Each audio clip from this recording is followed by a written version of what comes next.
Bonjour, Julien Cabagno, Société MAD. Je suis ici sur le parc Transfo de Lagarde pour vous présenter une innovation de RDF hier, notamment de Michel Petitot, le test Transfo.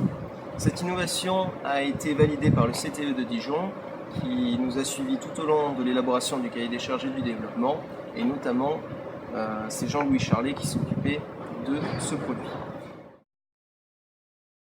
Il sert à tester vos transformateurs, et cela dans deux optiques. À l'arrivée sur parc, pour savoir si l'autoprotection n'a pas été déclenchée pendant le transport, ou sur intervention, pour savoir s'il faut changer ou non votre transformateur. Nous allons maintenant voir ce qui se cache dans cette petite boîte. Nous allons retrouver dans celle-ci la petite fiche de synthèse qui va vous permettre de comprendre facilement et rapidement la mise en œuvre du test transfo. Un cordon USB dont nous reparlerons plus tard pour le connecter à un ordinateur. Le test transfo en lui-même, qui se présente sous la forme d'un petit boîtier où vous avez ici un support pour la connectique militaire, 3 boutons, dont 2 qui sont déjà le marche et l'arrêt, et un bouton enregistrement.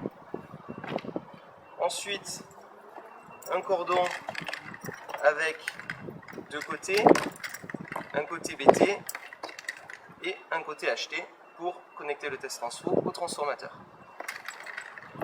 Pour finir, nous retrouvons également une petite clé USB qui contient le logiciel du test transfo. Nous allons maintenant mettre en œuvre le test transfo sur un transformateur H61. Nous commençons par accorder le cordon comme ceci sur le test transfo. Donc c'est une connectique militaire donc très solide qu'il faut bien verrouiller. Ensuite, nous allons raccorder notre côté HT qui comprend les 3 phases et la masse métallique. Les cordons sont extensibles, donc pour vous permettre de ne pas trop embrouiller les fils quand vous les rangez, et puis surtout de bien séparer quand vous avez besoin d'un peu de distance pour connecter sur le transformateur. Nous allons ensuite faire de même côté BT, avec ici les 3 phases et notre neutre.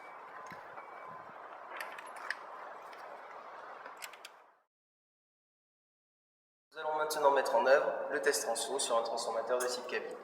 Pour cela, nous avons connecté nos 3 phases et notre neutre côté BT, nos 3 phases et notre masse métallique côté HT.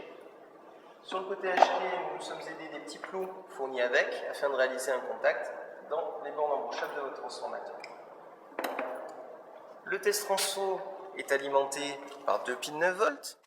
Nous avons donc un petit témoin d'usure des piles ici, un capteur de luminosité pour le rétroéclairage de l'écran et 2 LED qui nous indiquent le résultat, transfo OK ou en défaut. Nous allons maintenant l'allumer. Il s'initialise et nous invite à appuyer à nouveau sur la touche. Le test transfo va alors effectuer 18 mesures. Ces 18 mesures vont concerner les phases, le neutre et la masse métallique, donc une mesure de continuité entre phase neutre, phase masse métallique, mais également côté primaire, une injection d'un échelon de tension qui va nous permettre d'avoir une mesure d'inductance sur les enroulements, ceci afin de vérifier leur bon fonctionnement. Les 18 tests prennent en moyenne 30 secondes. 17, 18, voilà, c'est terminé. Nous avons donc un résultat qui apparaît sur notre écran, correct, le transformateur est bon. Une petite LED qui nous rappelle ce résultat ici, transfo OK qui clignote en vert. Et nous pouvons passer en revue les 18 tests de manière détaillée en appuyant sur le bouton vert. Par exemple, premier test, côté BT entre phase A et B, tout est bon. Si vous souhaitez sauvegarder ces 18 tests, le test transfo possède une petite mémoire d'une campagne et il va vous permettre d'avoir un petit PDF contenant tous ces résultats grâce à sa connectique USB ici. On appuie sur le bouton enregistrer, il sauvegarde la campagne et quand vous arriverez au bureau, grâce au logiciel fourni, vous pourrez imprimer votre document. Nous avons fini de réaliser le test de ce transformateur. Je vous invite à nous contacter si vous avez des petites questions complémentaires sur notre test transfo et également de visiter notre site internet www.mail-sa.com. Merci à tous et bonne journée.